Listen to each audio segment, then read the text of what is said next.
திருவள்ளூர் மாவட்டம் கும்மிடிப்பூண்டியில சிறுமி பாலியல் வன்கொடுமை செய்யப்பட்ட விவகாரத்தில் குற்றவாளி கைது செய்யப்பட்டிருக்கக்கூடிய நிலையில இந்த சம்பவத்தினுடைய பின்னணி என்ன, அதை பற்றியும் குற்றவாளி எப்படி சிக்கினாரு அப்படிங்கிறத பற்றியும் இப்போ விரிவாக பார்ப்போம். ஜூலை 12 திருவள்ளூர் மாவட்டம் கும்மிடிப்பூண்டியில 4ஆம் வகுப்பு படிக்கக்கூடிய சிறுமி பள்ளிக்கு போயிட்டு வீடு திரும்பிட்டு இருந்திருக்கிறாங்க. அன்னைக்கு சனிக்கிழமை அப்படிங்கிறதுனால பள்ளி மதியமே முடிஞ்சிருக்கு. இந்த நிலையில வீடு திரும்பிக்கிட்டு இருக்கும்போது அந்த பகுதியில் இருக்கக்கூடிய ஒரு ரயில் நிலையத்தின் ஓரமா நடந்து போயிட்டு இருந்திருக்கிறாங்க. அப்ப அந்த சிறுமியை ஒரு மர்ம நபர் பின்தொடர்ந்திருக்கிறாரு. இது சம்பந்தமா வெளியான சிசிடிவி காட்சிகள்ல கூட அந்த சிறுமி தன்னை பின்தொடர்ந்து ஒரு நபர் வர்றாரு அப்படிங்கிறத உணர்ந்துகிட்டு ரொம்ப தயங்கினபடியே நடந்து போறதையும் பார்க்க முடிஞ்சது.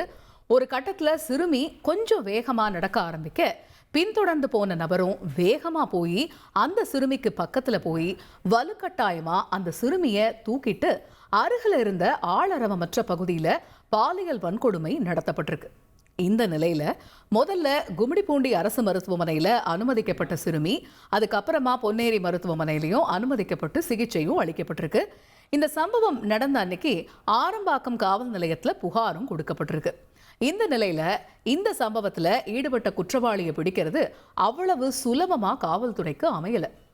இதன் காரணமா 20 தனிப்படைகள் அமைக்கப்பட்டு குற்றவாளியை தேடிட்டு வந்த நிலையில ஜூலை 25 மாலை ஆந்திர மாநிலம் சூலூர்பேட்டை ரயில் நிலையத்துல வச்சு கைது செய்யப்படுறாரு அந்த குற்றவாளி. ஏற்கனவே அவர் தப்பிச் செல்லக்கூடிய சிசிடிவி காட்சியில ரயில்ல பயணிக்கிறது தெரிய வந்த நிலையில குற்றவாளி தொடர்ச்சியா ரயில் பயணம் செய்யறதும் சனிக்கிழமை ஞாயிற்றுக்கிழமை இது போன்ற விடுமுறை தினங்கள்ல ரயில்ல பயணிச்சு பல இடங்களுக்கு சுற்றுலா போல போயிட்டு வர்றதுமே காவல்துறைக்கு தெரிய வந்திருக்குது. அதோடைய அடிப்படையில தான் ரயில்வே பாதுகாப்பு படையினரோட தனிப்படை காவல்துறையினரும் இணைஞ்சு ரயில் நிலையத்துல வச்சு எளிதா அந்த நபரை கைது செய்ய திட்டமிட்டிருக்கிறாங்க. அந்த வகையில சிசிடிவி காட்சிகளை அடிப்படையா வச்சு சூலூர்பேட்டை ரயில் நிலையத்துல அந்த நபர் ஜூலை 25 அன்னைக்கு கைது செய்யப்பட்டிருக்கிறாரு. ஜூலை 26 அன்னைக்கு நீதிமன்றம் விடுமுறை அப்படிங்கிறதுனால பொன்னேரியில் இருக்கக்கூடிய மாவட்ட குற்றவியல் நடுவர் வீட்டுல குற்றவாளியை ஆஜர்படுத்த காவல்துறை திட்டமிட்டிருக்கிறாங்க. அது மட்டும் இல்லாம நீதிமன்ற காவல்ல அடைக்கப்பட்டதுக்கு அப்புறம் மீண்டும் காவல்துறையினர் காவல்ல எடுத்து விசாரணை செய்யறதுக்கும் திட்டமிடப்பட்டிருப்பதா தகவல் வெளியாகி இருக்கு. ஏன் அப்படின்னா இதே நபர் இது போன்ற இதுக்கு முன்னாடி வேற ஏதாவது சம்பவத்தில் ஈடுபட்டிருக்கிறாரா அப்படிங்கிறது தொடர்பான விசாரணையும் இந்த சம்பவத்துக்கு அப்புறம் அவர் எங்கெங்கெல்லாம் போனாரு இந்த மாதிரி பல்வேறு கோணங்கள்ல அந்த நபர்கிட்ட விசாரணை நடத்தப்பட வேண்டி இருக்கிறதுனால இந்த திட்டத்தை காவல்துறையினர் வச்சிருக்கிறாங்க அப்படிங்கிறதும் இப்ப தகவலா வெளியாகி இருக்கு.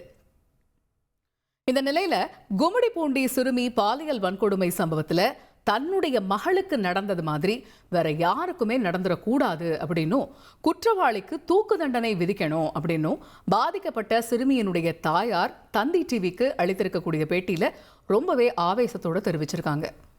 2 டிஎஸ்பி மேடம் வந்தாங்க. வந்து பாப்பா வந்து ஃபோட்டோ காமிச்சு இவன் தானான்ட்டு கேட்டாங்க. பாப்பா அதுக்கு முன்னே எங்களாண்ட அப்பா அவனை ஃபோனில் பார்க்குறப்ப ஒரு மாதிரி இருக்கான், இவங்க காட்டுனது ஒரு மாதிரியா இருக்கான், நான் நேரில் பார்த்தா மட்டும்தான் அவனை கன்ஃபார்ம் பண்ண முடியும், நேரில் பார்த்து அவன் தானான்றதை எனக்கு தெரிஞ்சுதுன்னா என் கையால் நான் ஒரு அடியாவது அவனை அடிக்கணும் வந்துட்டு என் குழந்தை சொன்னான். அவங்களாண்ட அவங்க என்ன சொல்கிறாங்கன்னா அந்த மாதிரி பாப்பாவுக்கு காமிக்க முடியாது, பாப்பாவோட லைஃபு இதுவாகிடும், அதுக்கப்புறம் பாதிக்கும், பாப்பாவுக்கு காட்ட முடியாது அன்ற மாதிரி அவங்க பேசுனாங்க. நாங்கள் அட்லீஸ்ட் என் குழந்தை காட்டலைன்னா பெற்றவங்களுக்காவது காட்டுங்க, அவனை நாங்களாவது பார்க்க தேவையில்லையா அன்றது நாங்கள் கேட்டோம். அதுவும் அவங்க முடியாது பார்க்கக்கூடாது ஆன்ட்டு அவங்க சொல்லிட்டாங்க.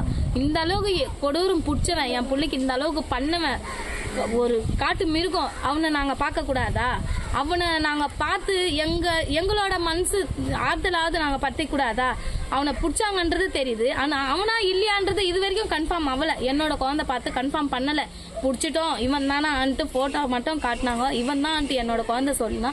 அதுக்கப்புறம் 2வது என் குழந்தையாண்ட எதுவுமே காட்டல, நேரில் எட்டுன்னு போயிட்டோம் காட்டல, கன்ஃபார்ம் பண்ணலை. கடுமையான தண்டனையாக இருக்கணும். அவன் உலகத்தில் வாழ வேண்டியவனே கிடையாது, அவன் ஒன்று சுட்டு கொல்லணும். அவனுக்கு இல்லை தூக்கு தண்டனை கொடுக்கணும். என் குழந்தைக்கு நடந்தது அடுத்த குழந்தைக்கு நடக்கக்கூடாது. இதுக்கப்புறம் அவன் திருப்பியும் ஒரு 15 வருஷம் 16 வருஷம் நாங்கள் கடுமையான தண்டனை கொடுப்போன்றாங்க. அந்த 15 வருஷம் 16 வருஷம் கொடுத்து திருப்பி அவன் வந்த பிறகு இந்த குழந்தை தான் நம்மளை காட்டி கொடுத்ததுன்ட்டு என்னோட குழந்தைய திருப்பி ஏதாவது பண்ண மாட்டான்றது என்ன நிச்சயம்? நாங்கள் எந்த டைமும் இப்போ ஸ்கூலுக்கு வருவோம் விடுவோம். ஸ்கூலில் நாங்கள் உக்காந்தினா பார்த்து நிற்க முடியாது, மிஸ்ஸுங்களும் பார்த்து நிற்க முடியாது. குழந்தைங்க ஒன்று பெல்லு விட்டா வெளியே வருங்க, சாப்பாடு பெல்லு விட்டா வெளியே வருங்க. அந்த டைமில் என்னோட குழந்தைக்கு ஏதாவது நடந்ததுன்னா இதுக்கப்புறம் நாங்கள் என்ன பண்ணுறது?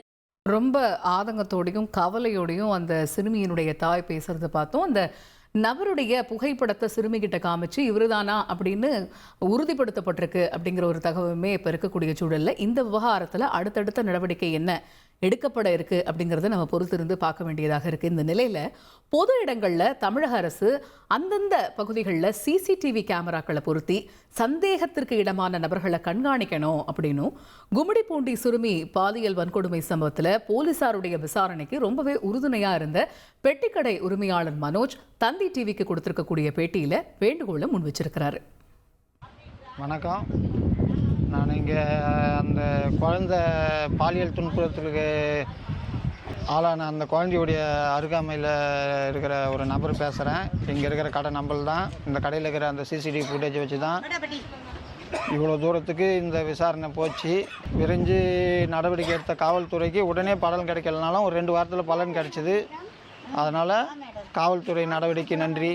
அந்த காவல்துறைக்கும் பொதுமக்களுக்கும் இடையில் உறுதுணையாக அந்த பத்திரிகையாளர்களுக்கு நன்றி.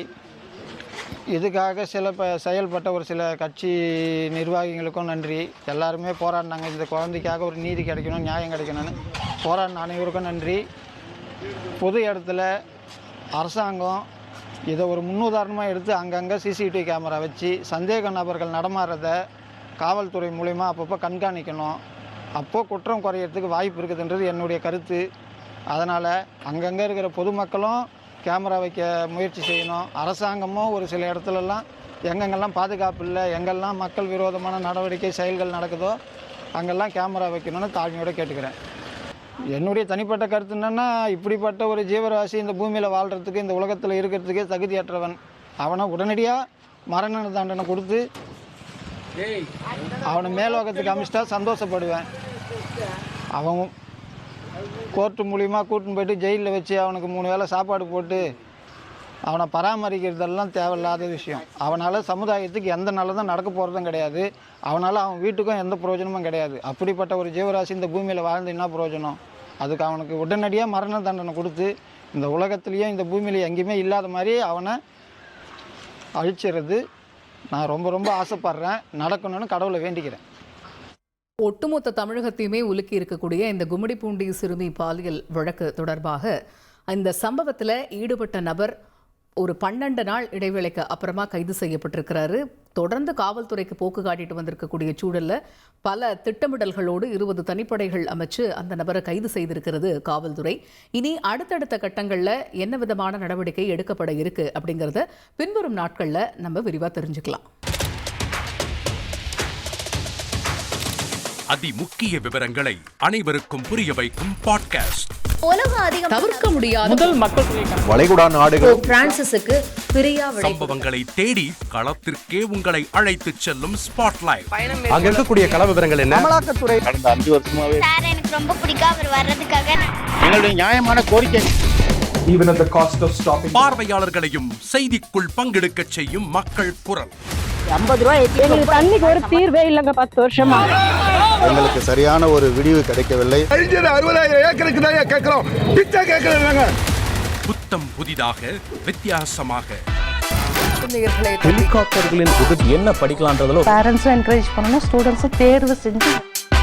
எனக்கும் சீமானனுக்கும் பெரிய வித்தியாசம் இல்லைங்க. ஒரு பாயிண்டா சொல்லணும். உங்களுக்கான தலைவர்களை பொழுதுபோக்கு தளத்தில் தேடாதீர்கள், போராட்ட களத்தில் தேடுங்கள். அனைத்தும் உங்களுக்காக.